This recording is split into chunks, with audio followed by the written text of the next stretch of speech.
Hi everyone, welcome back to my channel. Welcome back to the Diary of a Single Mom. First of all, I would just like to say thank you for each and every one of you who decided to subscribe to my channel. It has inspired me to create more content for you guys and to open myself up a bit more. It was quite difficult sharing my story in the beginning because I didn't know how it was going to be taken. But it's so lovely to see so many sisters coming onto the comments and just sharing their own personal stories and their opinions about what's happened to them and how they view the Somali community as a result. So first of all, I know I've been having a few comments telling me about the audio, and inshallah I've got a mic coming on in the way, so the sound is going to be better. I just didn't want to start procrastinating on making videos based on the fact that the audio is not like pristine. Inshallah, I'll soon be creating content with a microphone, so be sure to watch out for that. So let's get to the story. Okay, so I'm gonna start from after I got married and I started noticing red flags. So after the wedding happened, I can't lie to you, a few days before that, something in my head was saying, Marian, tell your uncle to cancel it. Tell your uncle to cancel it.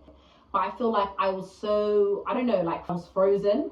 So I just decided to not say anything and I went ahead with the wedding.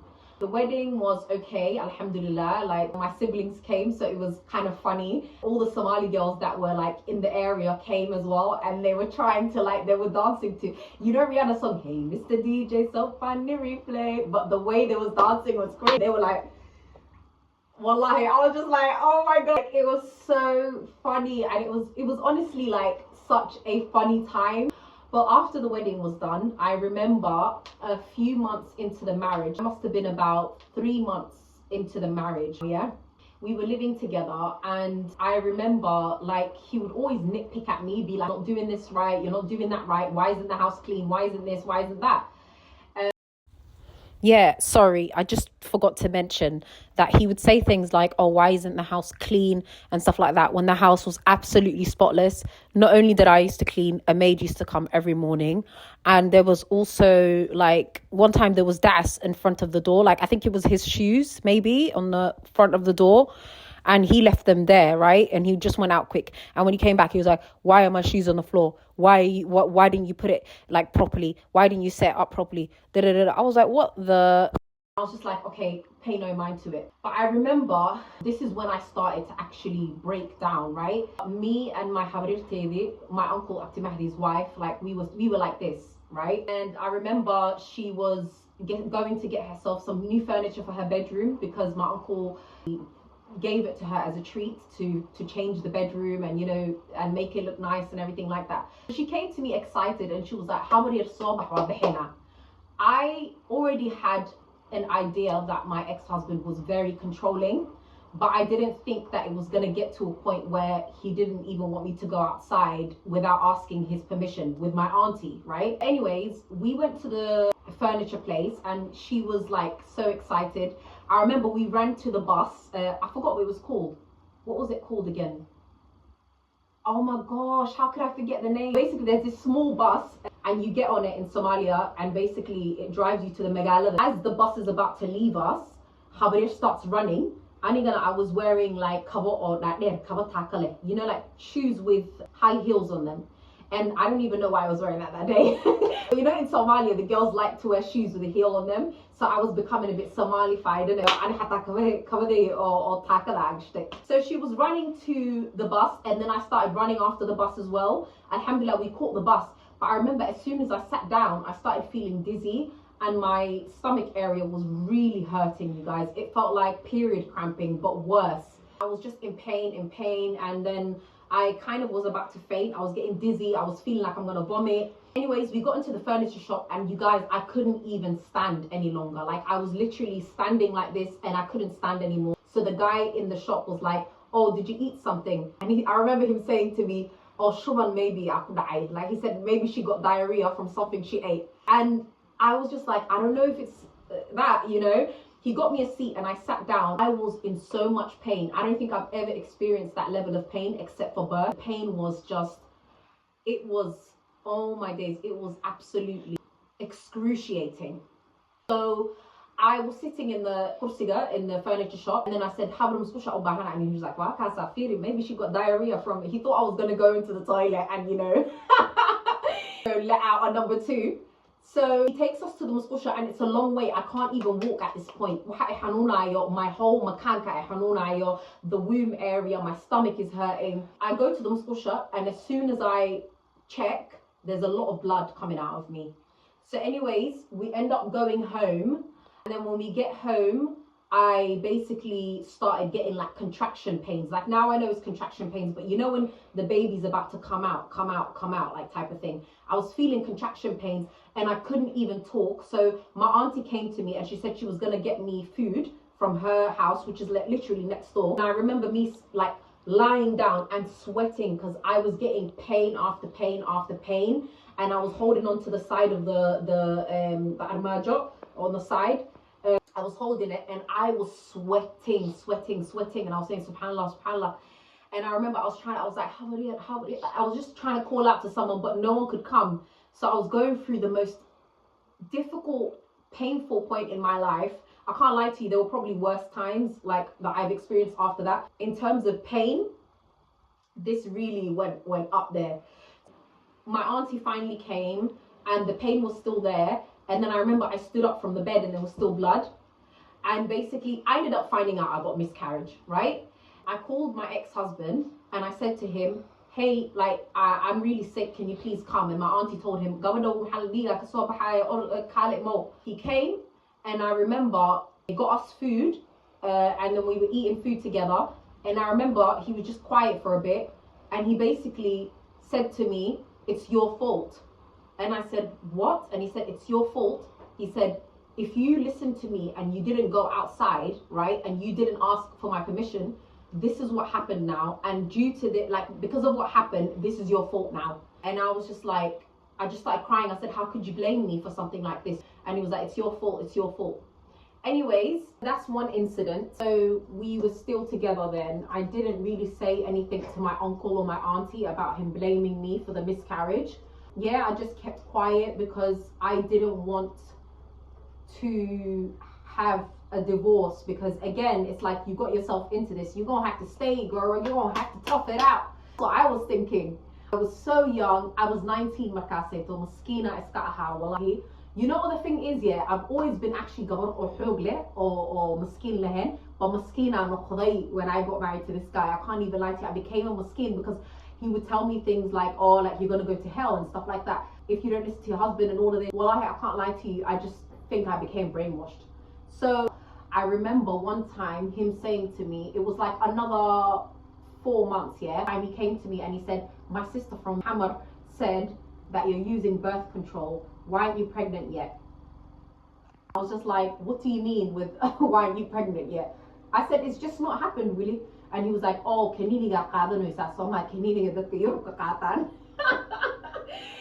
the pills that people take over in Europe.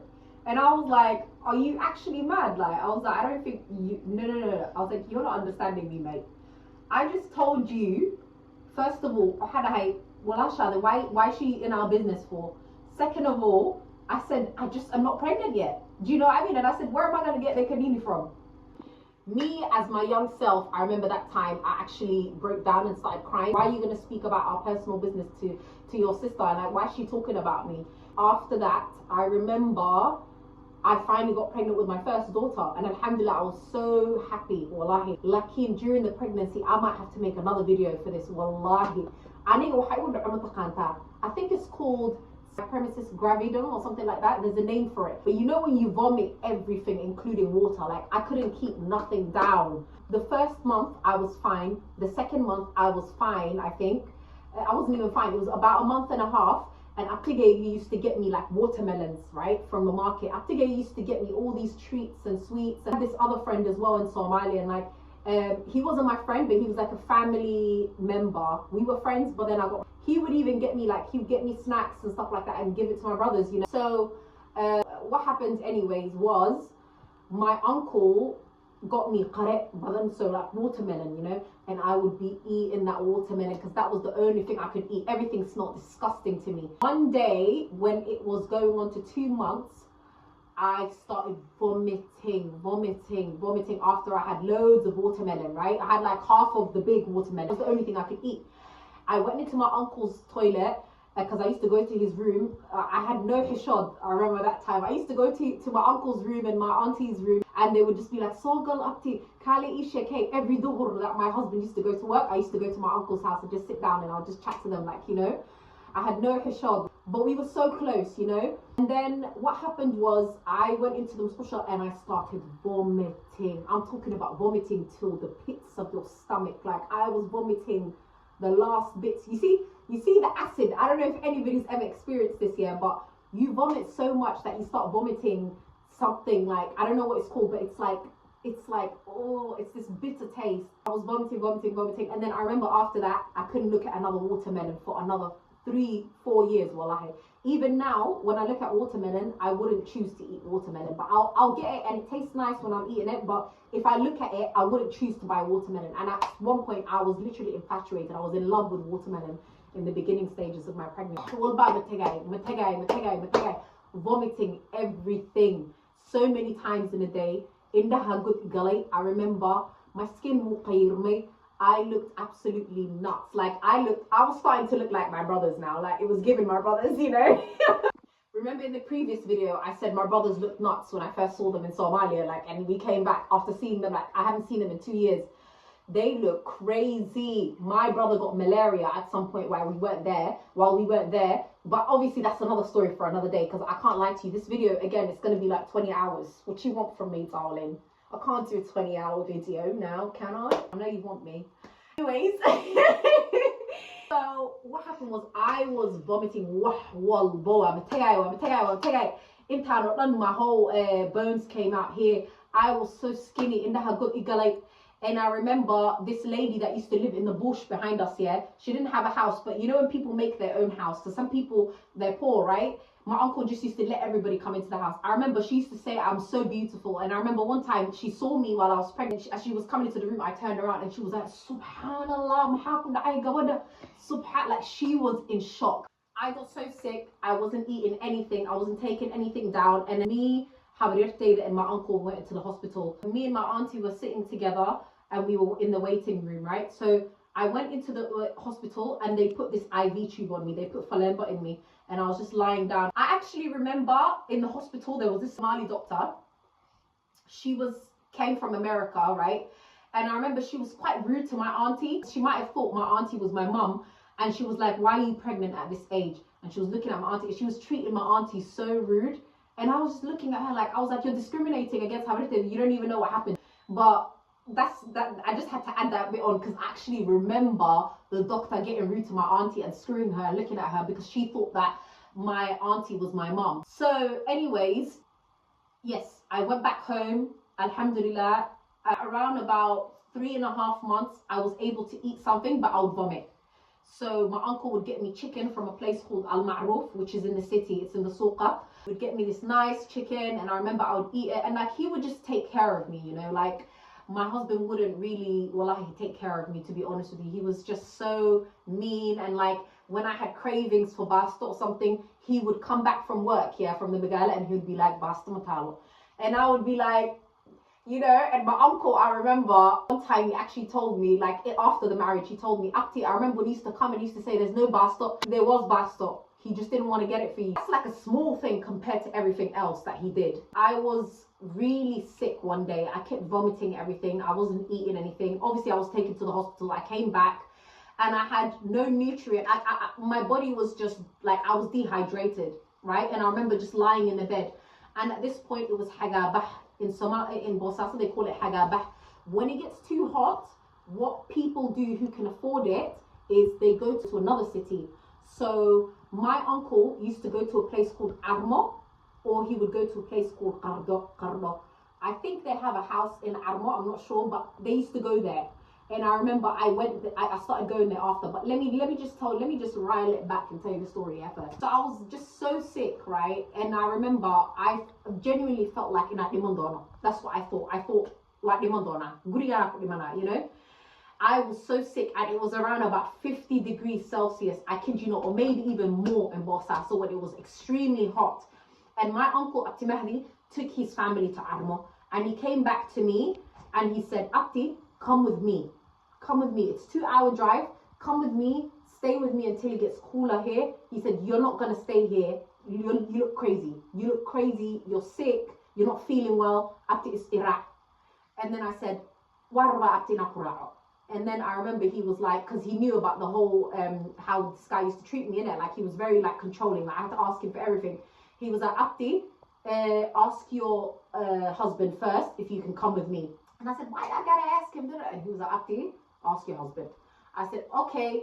And then I remember my uncle called him and he asked him for me. And he said, I'm going to take Mariam with me. Is it okay? I'm taking her to Armo. She's really, really sick. Mariam, she's not feeling well. She can't eat anything and she can't keep it down. My husband was like, no. My uncle was like, why?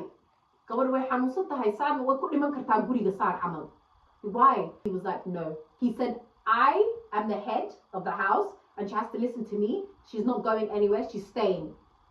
My uncle was like, subhanallah. So my uncle locked off the phone and he was like, Abdi.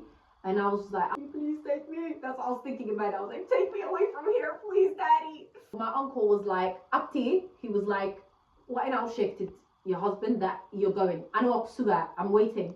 My uncle waited with me. My husband came. No hishad. My husband has no hishad even of my uncle, yeah? And I remember my husband came and he said, no, Mahalala, she's not going anywhere. She's staying here. And then my uncle was like, Abdi, are you going to come with me or not? Because your husband's saying no. I said, Abdi, I have to come with you because I said, I'm literally going to be unalive after this if I continue staying here. He was like, okay. We got in the car and I remember we were in the car.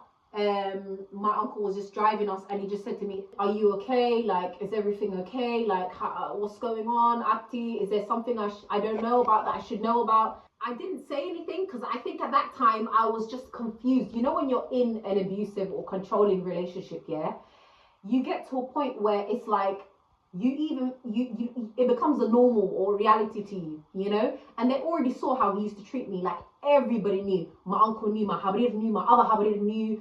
A lot of people knew how he used to treat me. My other aunties knew. Everybody and their mama knew that this guy was treating me like I was nothing. So we were in the car. We got to Armo. They put like a mattress out for me and I was just lying down outside, you know. And I was really not feeling well. But I remember I felt cool air, alhamdulillah. It wasn't too hot. I was fine. I was still vomiting. I wasn't eating any food.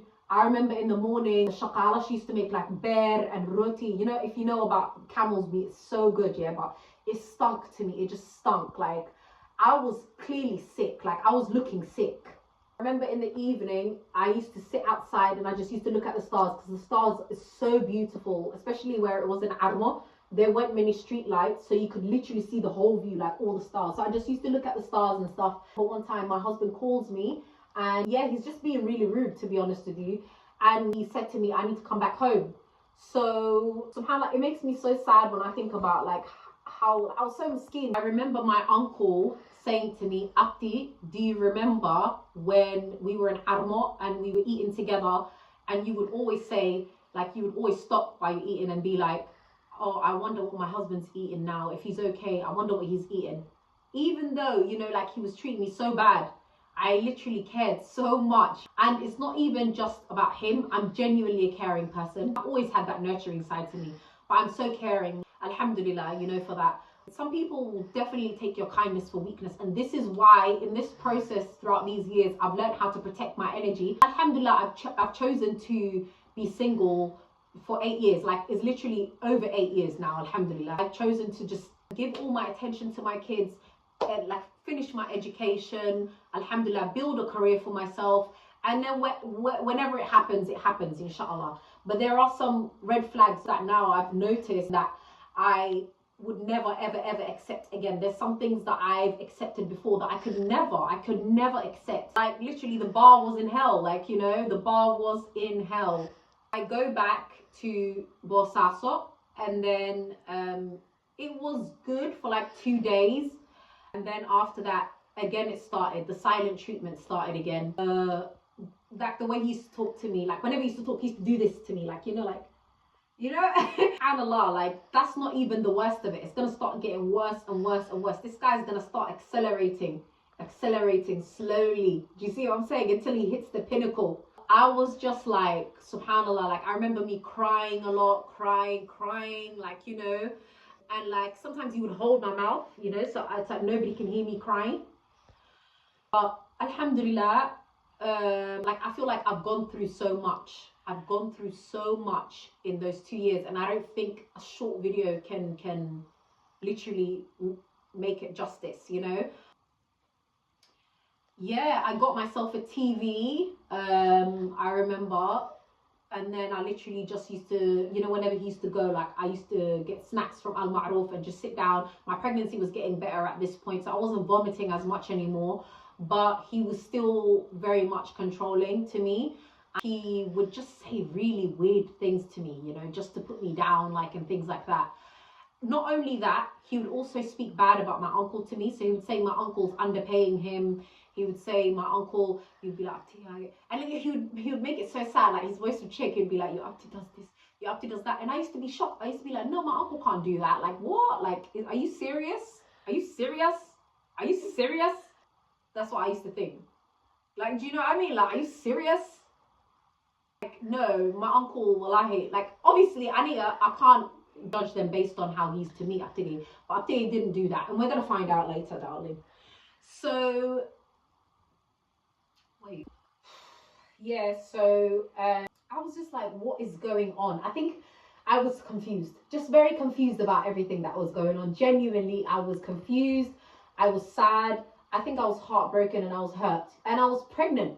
God damn it. Oh, during that time as well, a lot of good things happened. Like my auntie got married, Habrir Teli, Habrir Fartoon. We were so close. Me and Habrir Fartoon, yeah, we had completely different lives. My auntie, Habrir Fartoon, she grew up in, I wouldn't even say Badi or anything, yeah, but I would be like, you know, those quiet towns. And they used to raise like Ari and stuff. They used to raise sheep and stuff like that. Sorry, goats, yeah. And like literally she didn't know much about the outside world, and here I am. I used to indulge in mainstream media. Like I remember I still do sometimes, but I was like heavily, of course, in the Western culture, and pop culture was heavily like being driven, so like celebrities and all of this. So I remember when we first came to Somalia, we told her about breast augmentation, you know, like breast surgery, and she was like, I was like, wallahi. I was like, wallahi, people get breast surgery to get bigger boobs. And she was like, subhanallah, why so smena? I was like, sankode marmar hata wala sankode wala habeya, and surgery alo gala, you know, wala qala sanka wala habeya. And she was like she was in shock. And I remember me and my sister Ayan, we asked her, we were like, do you know who Michael Jackson is? And she had no idea who Michael Jackson was. And then we told them about the fact that Michael Jackson went from black to white. He made his nose slim and stuff. And she started crying. She was like, subhanallah, and you know what she used to hate as well, yeah? She was so funny. But she used to say that she hates it when she sees children with dummies, sucking on dummies. Like, she used to be like, she saw it as like it was abusive, you know? She became a completely different person when me and her became close, like, because she started knowing more, you know what I mean? And I started knowing more about her as well, because there was a lot I was ignorant to about Somalia as well. So I remember she got married, and it was so fun, literally, wallahi. It was so lovely, honestly. Like, there were so many fun things that used to happen. I had this awawe, ilaha una harista now, but I remember he was the first guy in the mosque for Fajr prayer. He used to come to my uncle's house and he would walk really slow. I remember he had a stick, like he would walk so slow, like it would take ages for him to get like through the dara, that we call it dara, there's the open space before you go into the living room, the kitchen and everything. He would take ages to walk, and then when he would get here, he would be like, and he would say, Bella Majido, Hedei Jidana, Maburna. What he meant by that was, there's no problem. And if there is a problem, it's not big. That's what he used to say. He said, Bella Majido, Hedei Jidana, Maburna. He used to come to us and he used to say, Bella Majido, Hedei Jidana, and then we have to say maburno. I remember he ended up getting I think it's like dementia or something like that. Like one day he was trying to walk home and he lost his way. He didn't even know where he was going, and he used to stay towards before his death. I remember I went to go visit him, and he kept on calling me my mom's name because I look like my mom, so he thought I was my mom. And like he wouldn't even remember some of his kids, but he remembered my mom, and he used to just call me. He thought I was my mom. But yeah, well, it was just, there were so many amazing experiences. But there might be a problem happening in your life right now, and it might feel like it's huge to you, but trust me, you can come out of it. You can come out of it, because wallahi, on the other stories to come, I've got more things to share. After the situation happened, I got married, I got postpartum depression, and I got postpartum like psychosis. I've been through a lot mentally, guys, and alhamdulillah, I've come out of it now. Wallahi.